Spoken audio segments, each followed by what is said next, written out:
تازہ ترین ویڈیوز کے لیے ہمارا چینل سبسکرائب کیجیے اور بیل آئیکن پر بھی کلک کریں تاکہ ہر ویڈیو آپ کو ملے سب سے پہلے۔ ناظرین، یہاں پر آپ کو ایک اہم خبر سے آگاہ کرتے چلیں کہ اٹک میں پاک فضائیہ کا طیارہ گر کر تباہ ہو گیا، پائلٹ محفوظ رہا ہے۔ جی ہاں ناظرین، یہ بریکنگ نیوز ہم آپ کو دے رہے ہیں کہ صوبہ پنجاب کے ضلع اٹک کے علاقے پنڈی گھیب میں پاک فضائیہ کا ایک طیارہ معمول کی تربیتی پرواز کے دوران گر کر تباہ ہو گیا۔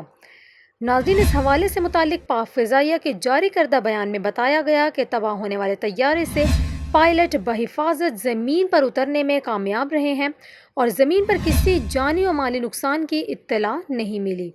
ترجمان پاک فضائیہ کا یہ بھی کہنا ہے کہ واقعے کی وجوہات جاننے کے لیے ایئر ہیڈ کوارٹرز نے ایک اعلیٰ سطح کا بورڈ تشکیل دے دیا ہے۔